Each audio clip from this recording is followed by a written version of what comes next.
The blaring of my cell phone jolted me awake and I sat up with a groan. Getting too old for this. In front of my ragged couch, the TV continued with its black and white parade of old footage from a World War I documentary, though the war seemed nearly over now. Judging by the digital clock on the mantelpiece, which read 3:49 a.m., I'd been asleep for at least 5 hours. My body ached, a familiar problem at my age, but enough that I chided myself for not going to bed earlier like a responsible person. It had been a long day, so I came home to a cold shower, a few hot dogs warmed in the microwave, and settled down to watch some television before bed. Of course, at 55 years old, I'd misjudged how tired I really was and spent close to half the night slumped on my sofa, which meant I would be paying for it in the morning with stiff joints and a sore back. Palming my cracked Motorola from the coffee table, I found the TV remote and hit the mute button as I answered the call. Hello? Shaky breathing grated on the other end, and after a few moments, a girl's hushed voice whispered through. Mr. Todd?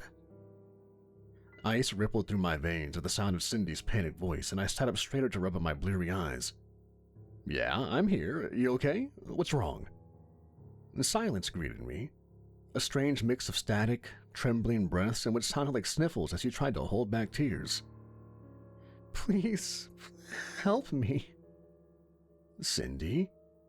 Concern building in my mind, I switched on a nearby lamp and pulled myself from the couch with a grunt at the tightness of my lower back.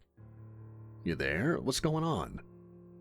More shaky gasps followed, and just over the static, I heard the faint sound of melodic humming in the background. Something's wrong, Cindy whispered, her words so quiet that they made each breath sound like cannon fire. The woods are... Something fell out of the sky, and it was so loud it woke me up. There's a fire. Brow furrowed, I moved fast for the kitchen, stumbling through the dark interior of my little cabin to grope for the light switch. Stay calm, just stay calm and talk to me. You said there's a fire? How far away? Can you get to your car? Another sniffle came through, clogged with harsh interference as the signal weakened, a sound that made my veins throb with tension. I can't. Something's here. It's in the house. It's in the house with me. We can't get out. My throat tried to close up, and I gulped hard against a wave of nausea. Someone broke in? Are you hurt? Where's Aaron? A long pause, and in the background of the mute static, I could have sworn the humming sound cut out, as though whoever it was stopped their eerie melody all at once. She's gone. Something in Cindy's tone changed, as if the fear drained away to a blank, emotionless rasp, and the line went dead with a chilling click. Every inch of my body racked with a shiver, and both feet seemed glued to the floor in a strange form of dread. Like so many girls before them, Cindy Fadro and Erin Martinelli had been hired on to be caretakers and actors in the Wickenshire Living History estate. Erin was 19, studying to be a nurse, while Cindy had just graduated high school and wanted to be a teacher. They were good kids, calm, intelligent, and great workers. Though I never had any children, they were like daughters of my own, and they even baked a cake for my birthday in June. Once they called me in for a leaky pipe, but only after they had done their best to fix it themselves with a toolkit I'd left in a stairwell cupboard. Smart little troopers that they were, the girls even had the common sense to shut the correct valve off and found the leak on their own. Had it been anyone else, I might have considered this to be a prank, a joke, some dumb idea made by bored kids to get a new video for their social media nonsense. But I knew Cindy and Erin. They didn't pull pranks like this. Unnerved, I tried to redial her number but got no answer. Erin's number yielded the same result, and I shook my head at myself. Screw it. I'm not taking any chances. I was midway through yanking my work boots on when the sheriff picked up. Hello? From the gruffness in his words, I could tell he'd been asleep as well, but I couldn't waste time with the standard 911 procedures. David, it's me. I cinched down the laces on my boots and grabbed my Carhartt jacket from its hook by the door. Cindy just called from the Wickenshire place. There's a fire on the mountain, and I think someone's broken into the house. I'm headed there now. Rustling on the opposite end of the phone let me know David was up, likely going through the same motions as myself. The son of a Polish man and a Kootenai woman, David Kowalski and I had known each other since high school, and even played football on the same team. Nicknamed White Cloud for his European features and Native American blood, he was stubborn with a quick temper, but tenacious when it came to his job. As a lawman, he drove his deputies relentlessly, backed them to the hilt when it came to any court battles, and as a result, he'd managed to keep the crime in Jacob's Fork quite low over the years. We didn't always see eye to eye on everything, but I knew I could count on him when it came to something like this. If Cindy and Aaron were in danger, Sheriff Kowalski would ride through hell and back to get them out, which was exactly the kind of man I needed right now. "I'll get on the horn to a few of my boys and have them meet you there," he replied, and I heard the zipping of a coat on his end, along with the metallic ch-click of a handgun slide being racked. "Fire teams are going to need to get spun up, so whatever happens, don't go wandering off without letting me know. Last thing I want is us getting caught in the flames if they decide to move down the mountain." I nodded, then remembered he couldn't see me and kept the phone pressed to my ear as I swiped my truck keys from the porcelain ashtray near the front door. "Got it." "Be careful, Andy." His voice hitched in a low pause, as if the sheriff himself had as bad a feeling as I did about this, and he hung up. Rain pattered on the windshield of my ancient pickup truck as I wound my way through the dark back roads of northern Idaho, the night sky black with the clouds of late fall. On the sun-faded seat next to me lay my work kit, a simple heavy-duty canvas tool bag that held various tools, keys, a flashlight, and an old revolver handed down to me from my grandfather. I used the tools in my job every day as a groundskeeper and janitor and fix-it-all handyman for the Wickenshire House, which had been part of our small town for as long as anyone could remember. Set on a picturesque 103 acres of fields and woodland in the shadow of the nearby Smoke Point Mountain, the Wickenshire House was a rare example of Eastern architecture in the far reaches of the American West. It was the property of our town's oldest resident, Mr. Edward J. Watkins, a kindly if forgetful soul who'd seen 91 years on this earth and could still drive his own car, though he had a little trouble with stairs. He lived in a cottage on the western edge of town, but I wasn't about to call him at this time of night, even for something so urgent. Knowing Ed Watkins, he would try to drive out to the house with his slippers on and get hurt stumbling around in the flames. Or run into whatever scumbag is in this house, God forbid. On the horizon, some of the clouds began to glow, an orange flicker that widened on the mountainside as the distant fire spread. I could barely glimpse an odd plume of smoke in the sky, not curved upward from the fire, but downward in a long arc backlit by the flames. Looking at it, I had a momentary lapse of courage, my resolve wavering. Cindy had said something fell from the sky. This looked like a trail of some kind, maybe a crashed plane or a fallen weather balloon. If there was jet fuel on the ground, the fire would be even worse to put out than usual. It was horrible, rotten luck all the way around. A wildfire on the same night the house had its first break-in while the girls were there alone. Adrenaline pumping, I sped up the lonely gravel trail to the house, one of the final sections of the public roadways that got this close to the mountain. The house reared from the gloom ahead, its tall gates and Victorian gables illuminated by the dual halos of my truck's headlights. It still took my breath away, the ornate beauty of the place, built as if every stone had been placed by a perfectionist's hand. It stood at 2 stories in height, built from the stone mine at the local quarry with multiple chimneys, a balcony overlooking the back garden, and a grand front porch that wrapped halfway around the entire structure. A stone wall encircled the main grounds, with a wrought iron gate at the drive and several ornamental gardens interspersed throughout. Plush lawns stretched in between, and there were a few oak trees planted there for their brilliant colors in the fall. A small garage had been built around the back of the house sometime in the 1960s, but this mainly held the riding lawnmower in a small shop where I did most of my repair work. Cindy and Aaron's cars were parked back there, the front gravel lot reserved for visitors during the daily tours. I didn't see any other vehicle that the intruder might have used, but something else caught my attention in that moment, and held it with a pull like gravity. Lord have mercy.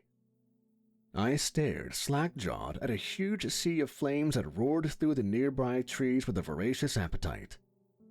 The fire hadn't wasted any time, chewing through the wet growth as if the rain had never fell, evergreens crackling as they burned to dust in minutes. The heat came through my windshield in a steady increase, warm enough that I couldn't tell the difference between the fire and my truck heater. The open grassy slopes around the house were consumed as the flames inched closer to the building, and fire closed in from both east and west. Bounding from my truck, I dashed up to the front door and pulled the handles. The polished brass knobs rattled but didn't turn, the flames licking their way across the prairie grass outside the ornate courtyard walls. Locked. That means our scumbag didn't break in through here. Maybe he went around the back. With shaking hands, I put down the canvas tool bag and dug in for my keyring. Sirens began to wail in the distance, and I finally managed to force the doors open, leaving the keys in the lock to snatch my aged pistol. Cindy! I produced a flashlight with my left hand to hold it beneath my gun, and swept the beam of it over the murky interior. Aaron, where are you? I'd been in the house countless times over the years, but in that moment, it felt suffocating, like a great stony maw waiting for me to go far enough in so as to swallow me whole. The foyer led to a large room with a grand staircase, doorways on either side opening to the main dining room and a sitting room respectively. Signs and velvet ropes were posted to guide visitors through the proper areas, a gift shop in the rear of the house near the old parlor, along with old guest bathrooms added on to the original back porch. With all the lights off, it looked alien, surreal for this part of the country with its Eastern Victorian mystique, and my skin prickled at the sensation that there were eyes in every shadow. Of course I had been stupid to yell. I'd let my panic get the better of me, and now I had given away the element of surprise. If some creep was in the house somewhere with Aaron and Cindy doing God knows what, I wouldn't be able to sneak up on him now. All right then, might as well move fast. With the old revolver grasped in my trembling hands, I headed for the stairs and took them 3 at a time. The wood creaked under my steps, ancient chestnut and oak that had been sawn before the Great Depression, each footfall like a cannon in the silent house. From here, the roar of the fire outside seemed like a muffled whisper, as though there were 2 different realities, and the house stood guard between them. However, I remembered the heat coming through the windshield of my pickup, and I knew I didn't have much time. Soon the house would be in flames, the fire outside enough to melt glass and ignite the wooden siding in minutes. I reached the top of the stairs and swept my flashlight beam down both ends of the corridor at the top, uncertain of which direction to go first. Cindy and Aaron were roomed down the hall to the left, but if someone had indeed broken into the house, Cindy might have hid somewhere else. Every second wasted could mean life or death, and I realized that either way, I'd be turning my back to the unknown. Something flickered in the beam of my light, a brief wisp of shadow that jerked back behind the far corner of the right side hallway. I didn't have more than a moment to see clear details, but there was enough of an image burned into my mind that it came to me in a cold rush. A face. Kowalski, you'd better get here soon. Swallowing, I paced down the hallway, my handgun leveled on the spot where the shadow had been. Upon reaching it, I inched in a wide arc around the corner, bracing for a figure to jump out at me.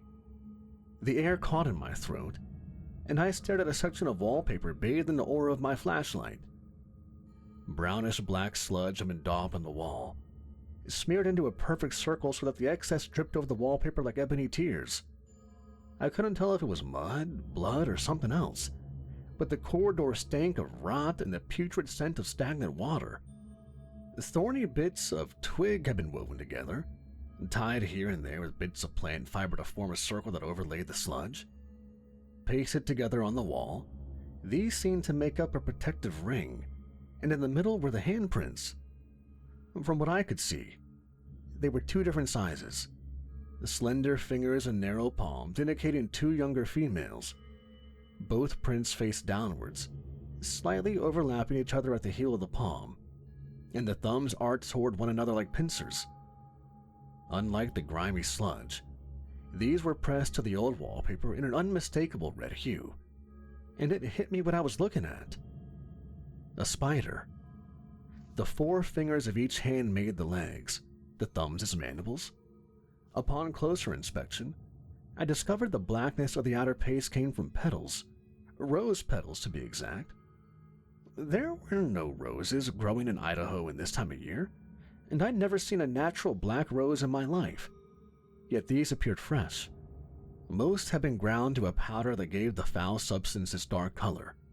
Others pushed into the muck like decorative flair, giving a strange, heavy undertone to the mixture. With this discovery came more clarity. The thorny twigs glued in the circle were not random. They spread inward toward the spider, forming a sharp web of spikes that enshrined it, with the careful touch of an artisan. Such a display, it would have taken hours to make, certainly longer than the time it took for Cindy to call me. How is this possible? Mr. Todd! I nearly jumped out of my skin, the horrific cry echoing from somewhere behind me, Cindy's voice tinged in pain and fear. No sooner had I turned, running a short distance back toward the main corridor at the top of the stairs, and the voice cut out with a high, agonized scream. Cindy! I charged towards the girl's room, heart pounding in my chest. Help me! Back in the direction of the symbol, Aaron's voice rang out, choked with sobs and full of torment. Mr. Todd, please! Acidic bewilderment slithered through my mind, and I skidded to a stop, caught in the middle of the hallway, the staircase just to my left. I had been so close, perhaps a door away from Aaron only moments ago. Could there be more than one intruder holding the girls in separate rooms? Cindy's closest. I have to get to her. She sounds like she's hurt. Teeth gritted against the screams of Aaron. I forced myself through the left side hallway, her voice ringing in my ears as she begged for my help. At the end of the hall, I reached the rooms given to the girls and lunged for the handle to Cindy's. It didn't turn, locked from the inside. Backing up, I drove the heel of my boot into the door next to the lock and heard the old wood splinter. Another time, I would have balked at such destruction, these doors being over 80 years old, but it didn't matter anymore. What the fire didn't get would not be worthy of Cindy or Aaron's lives. The door swung open to a slap against the bedroom wall, and I dashed inside, revolver in hand. What the? Within the quiet interior of the bedroom, everything looked untouched. The curtains partially open, the bed rumpled for where Cindy had gotten up to check the window, a discarded work uniform in the clothes hamper by the door. Dark, stained wood trim lined the walls, windows, and doorway. The walls papered with a robin egg blue pattern that gave it an airy feeling. The white lacy curtains wafted like clouds in the slight draft that came in the open hallway door, and the vintage hot water gurgled in the corner as steam worked its way through the pipes. There were modern touches as well, more lamps and lights plugged into the discrete electrical outlets in the walls, a small television on its stand across from the bed, and a side door open to a shared bathroom between Cindy's room and Aaron's. This room wasn't open to tourists, as it was a private living quarters for our workers, so such things were permissible here, as opposed to other parts of the house. Nothing seemed out of place, but there was no sign of Cindy anywhere, no clues to indicate that she'd been there moments ago. It was as if she'd gotten out of bed, looked out the window, and vanished into thin air. In a flurry of movement, I checked under the bed, in the closet, and the bathroom. When those came back clean, I broke through the bathroom door into Aaron's room, only to find more of the same. There was no sign of the girls anywhere. Mr. Todd, please! Aaron's screams continued from the opposite end of the long corridor, and I flung open the bedroom door to retrace my mad dash in her direction, confusion and frustration mounting. Rounding the corner that bore the strange mark on the wall, I swayed to a stop on the old floorboards next to the door where her screams had come from and yanked on the knob. You've got to be kidding me! How many doors did they lock before I got here? With a gasp of exertion, I backed up to kick the door like the last one, muscles tense for the effort. Mr. Todd! Cindy's cries exploded from the doorway behind me, rabid and intense as the door rattles on its hinges like she was throwing herself against it from within the room. I froze, staring at the door, heart racing as my mind whirled. How could she be in there? I'd heard Cindy on the other side of the house not 5 minutes ago. There was no way she could have moved that fast, not without going past me. I would have seen her in the hall, would have heard the ancient doors creaking on their hinges as they opened. She couldn't be in there. Please, help! Aaron's scream started up again, but this time from somewhere in the left side hallway, and another door began to groan in muted thuds as if she too were trying to break it down. A dry fear crept into my throat, different than what I'd known coming into the house. This didn't make any sense. Aaron's voice had been coming from the door I stood ready to break into, but now it was to my left. Cindy's had been coming from her room in the west wing, but now called from the door behind me. Neither could have left their respective rooms without entering the hall, and I knew for a fact that there weren't any old-fashioned servant entrances anywhere that could have let them move unnoticed. Something was wrong. Very wrong. Shaken, I took a step away from the door that echoed with Cindy's voice. "Cindy? Mr. Todd!" she begged from the other side of the door with oak planking, the wood slamming against the jamb with wild urgency. Please help me! The door is locked. I tried not to hyperventilate as I watched the knob rattle in its socket, knowing full well the lock was on her side of the door. Can you let me in?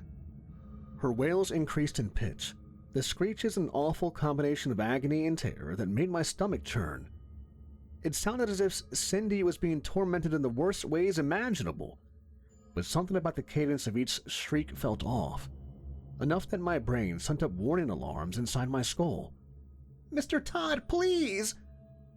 She pleaded once more, the same words both girls kept using in various rearrangements over and over, the door shuddering under each blow she made. Sweat beaded on my forehead, and I sucked in a breath, eyes focused on the doorknob as it clacked back and forth, like Cindy wanted to open it but couldn't. An uncanny thought rose in my mind, bone-chilling in its clarity, growing louder and louder so that it burst from me before I could stop it. Cindy! I gripped my flashlight so hard that my knuckles went white. What's my first name? Like a thunderclap, Cindy's pleas ceased, along with Aaron's, so that the entire house fell into dead silence. Nothing moved, and even the muffled roar of the wildfire outside seemed to deaden further than before, as though the house was a vacuum of sound. My skin crawled, the air thickened my lungs, and a strange certainty took hold of me that made the sense of dread even worse as Cindy's words about Aaron trickled through my brain. She's gone. Click. To my right, the doorknob at the far end of the hallway unlocked. Click. Another lock slid open, this one closer. The doors remaining shut as more joined them one by one. Click, click, click. A twinge of panic tightened in my throat, but I leveled the beam of my flashlight at the first door that it unlocked, blood surging in my temples. Everything seemed loud, the heartbeat in my chest, the breath in my lungs, the groan of the floorboards under my boots. My vision narrowed. A vibration hummed to life inside my skull, and I tasted metal on my tongue. In my hand, the flashlight began to flicker as if the batteries were struggling to remain lit, and I couldn't lift the revolver, my arms refusing to move like the gun weighed as much as a car. The locks carried on past me, every door on the second story unlocking itself in a continuous march, until at last, the final click resounded from the far hallway like cannon fire to my ears. For a moment, the silence returned, so thick it may as well have been water. Wham! Every door on the second story flung open, impacting against the wall inside their respective rooms so hard that I heard a plaster crunch, the hinges squealing on old dust. With them came the screams. There were hundreds of voices, some human, others less so, bellowing at the top of their lungs to be heard over one another. If they were saying any words, they were lost among the throng, A constant roar of vocals that soured in my ears for the sheer volume of it. Somewhere among the morass, I could barely catch the sound of Aaron and Cindy's voices shrieking with the others. A morbid choir of pain, suffering, and fear. It seemed to seep out of the floorboards, ooze from the heater vents, and rebound off the walls in every direction. With the doors open, the deep orange glow of the flames outside poured into the house like a tidal wave. But oddly enough, no heat came with it. The hallway as cold as if I'd stepped into a freezer. The shadows elongated in the firelight, swaying as they inched up the papered walls, and the pungent smell followed them. Roses. It came with overpowering strength, sickly sweet but unmistakable. As the tide of shadows advanced down the hall toward me, the fermented stink of roses filled the air like poison gas, and I tasted copper on my lips. I have to get out of here.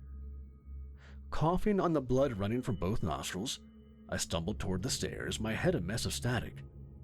Like a tide of slithering veins, the inky shadows pursued me with ravenous hunger. I could feel their magnetic pull, the chorus of screams still ringing across the house with deafening volume.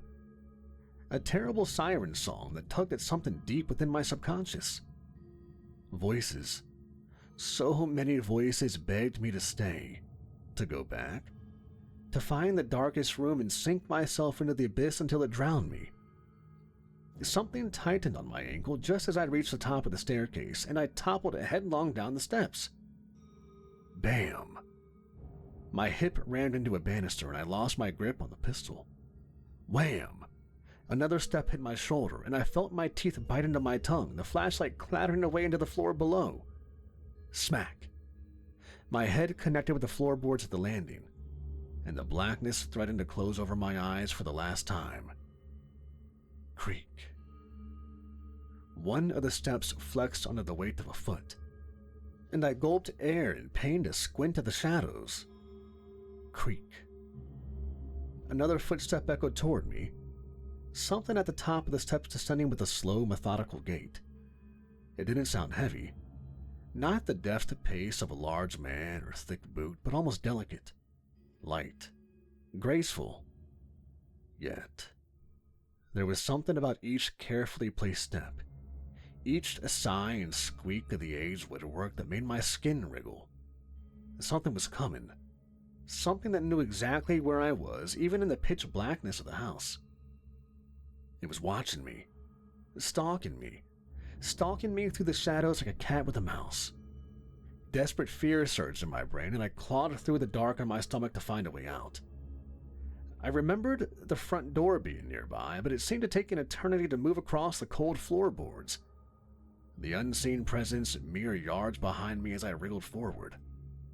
At last, I managed to gain my footing, though it hurt to put weight on my right leg, and hurled myself forward into the blind shadows. Thud. Both front doors flew open, and I tumbled out on the front porch, rolling down the steps into the stones of the walkway. Like a switch had been thrown, the world seemed to come alive once more. The cold sensation fading, the sound returning. Sirens wailed closer as headlights appeared in the long gravel driveway, and a crackle of flames roared from the trees. Smoke filled my nostrils. Heat from the nearby fire licked over my skin, and I rolled onto my side to look back toward the house. My lungs tightened, and I stared, unable to pull my eyes away. Inside the open front doorway, nothing was visible. Not the glint of firelight from inside, nor the faint glow of it coming through any ground windows. The entrance was a mass of impenetrable shadows that seemed to form a solid wall at the threshold, yet deep within that abyss, something stared back. It had no shape, no form that I could identify it with, but there was definitely a presence that stood just beyond the light, watching me from the gloom. My eyes seemed fastened to it, either by my own primordial fear, or perhaps willed so by whatever peered out of the wretched expanse. A torrent of emotions ripped through my mind, warped and misshapen, like cold fingers pried at the tats of my humanity to unleash a maelstrom of feeling. hunger and fear, hate and despair, lust and sadness, grief and pain. They all rolled over one another, tumbling in and out of each other in a never-ending tide, and it hit me with a strangled form of clarity that these weren't my emotions. Locked in place by the unknown being's gaze, I couldn't move, couldn't so much as cry out. My only option to fight back with what little expression I had left. What are you? Something about my terrified thoughts seemed to strike a chord within the cascade of terrible shadow. For the next instant, the doors of the house creaked in their wrought iron hinges, and then swung shut on their own. The rest of the night was a blur, a stupor, one that I wandered through in a mindless fog. Firefighting crews appeared from miles around to help put out the blaze, but not before it chewed through all 103 acres on the Wickenshire estate. Every tree, every bush, every blade of grass was burned to cinders. Even boulders cracked from the intense heat, the smoke pall so large it could be seen from Montana, or so I heard. One of the fire trucks exploded when its fuel tank caught fire and killed 3 men. Everything burned, except the house. For some reason, the fire stopped at the stone courtyard walls and went no further. In a blaze hot enough that it had turned some minor sand pits on the mountain to crude glass, there wasn't so much as a scorch mark on the house or its outbuildings. None of the paint peeled. The siding wasn't so much as warm to the touch, and all the plants within the yard were unscathed. The investigators couldn't even find ash on the roof from the fire afterwards.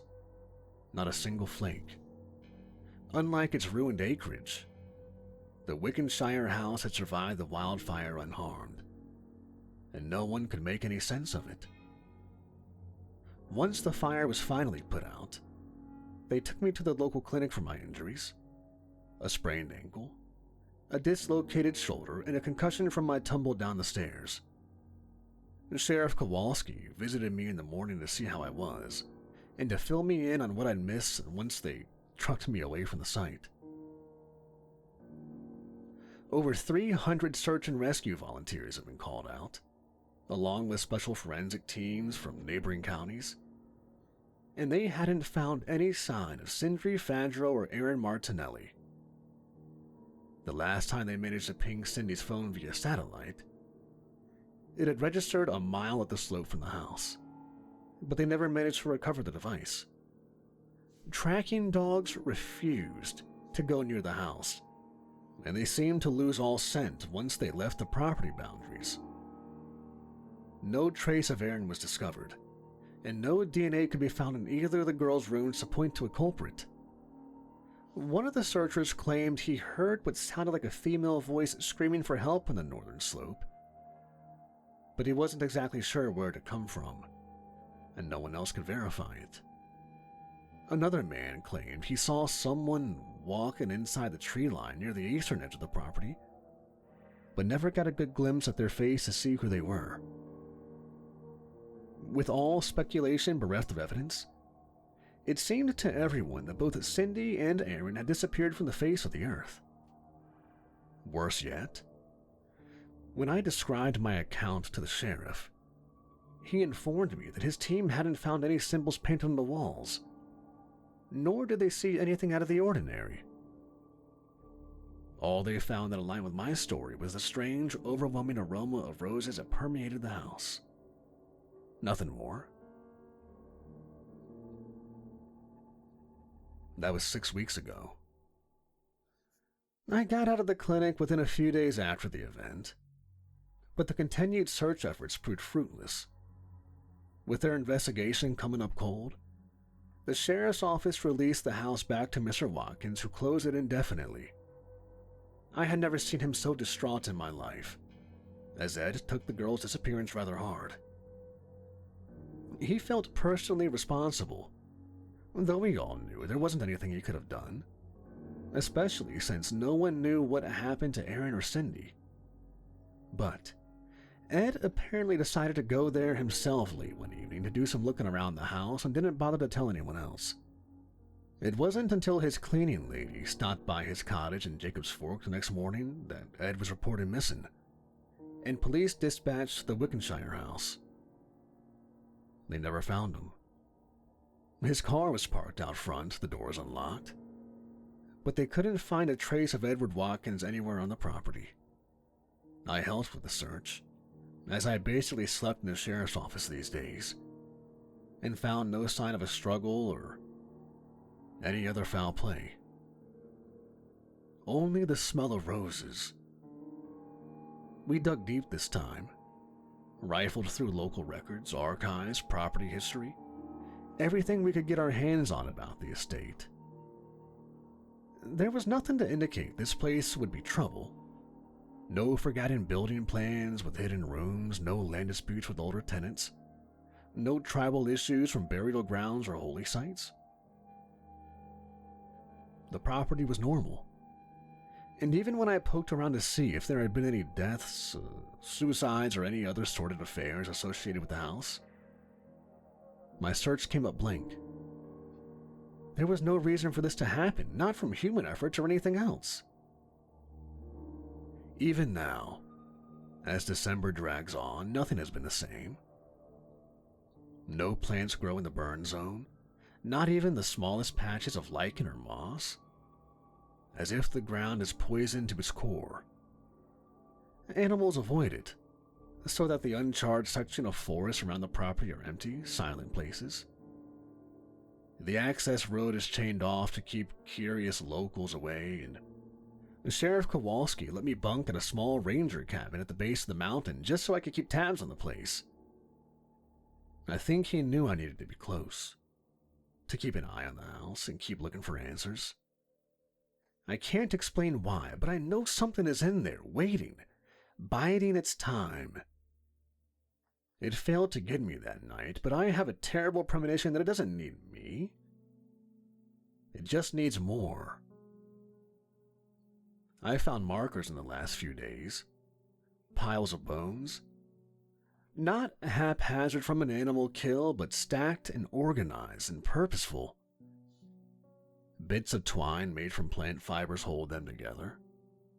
And despite being in the open, no animals will bother them, not even the vultures. Everyone thinks I'm crazy. They think I can't process the girls being gone. But I've stumbled over a dozen of them now. They seem to be set in a wide ring around the property line, spanning outward from the house into the forest beyond, capturing more territory by the day. No matter how many times I've removed them, the piles always reappear, with fresh bones added to the stacks. I don't touch them anymore, and I don't even make eye contact with the empty eye sockets of the skulls. The few times I have, I heard whispers in my sleep, and had nightmares of eyes in the shadows of my room. Some of the bones are like those of a rabbit or mole, while others are bigger like elk or bear. Every pile is topped with a skull, most of them from small game, but 5 of the piles hold unique skulls. A bear, a coyote, an eagle, a snake, and lastly a great bull elk. They're laid out opposite one another, ringing the house, the rest of the smaller markers ranging from them into the forest beyond. Of all the markers, the one with the skull of the elk is tallest. Its full spread of antlers still intact so that it's 9 feet high at the eye sockets. I found a symbol painted onto the bone forehead with powdered charcoal that the rain never seems to wash away, no matter how many times I go up to it. A spider. One made of 2 slender, inverted hands, both the same size. I'm posting this so that it's on record, in case one of these days I don't come back from that mountain. The service was always spotty up there before, but ever since that night it's been non-existent. Even the few trail cameras I put out have either gone dead or produced nothing but blurry photos. Something is building these markers, watching me whenever I walk the perimeter, and shifting in the corners of my vision whenever I turn my head. I've discovered trail signs that have been purposely moved to misdirect me. Sometimes I hear screams in the woods, distant and warped, but they sound like Aaron's cries. I see flashes of blonde hair in the bushes and I want to believe it's Cindy, but I know it can't be. They're gone, both of them. Only the sheriff understands. Even if he doesn't say much to that effect, I can see it in his eyes. He knows that I'm telling the truth. And his own deputies have been up to the house to see the piles multiple times. There's nothing they can do. Nothing but wait from the valley below and hope that the snow buries whatever it is for the winter. There's something wrong with the Wickenshire House. Something inside it. Something unseen that walks the grounds day and night. It wants more than the estate. I can feel it, can taste it in the wind. Hear it in the dry crunch of snow under my boots, and feel it in the shivers I get every time I look at the dark, barren windows with that cursed structure. It wants the forest, the trees, the mountain. It wants everything.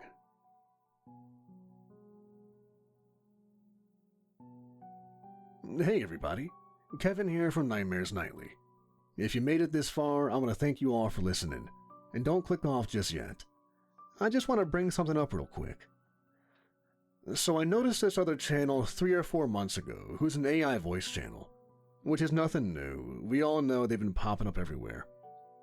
But this one's particularly unique. The name is Void of Rules. He's also got another channel, Void of Horrors or something like this.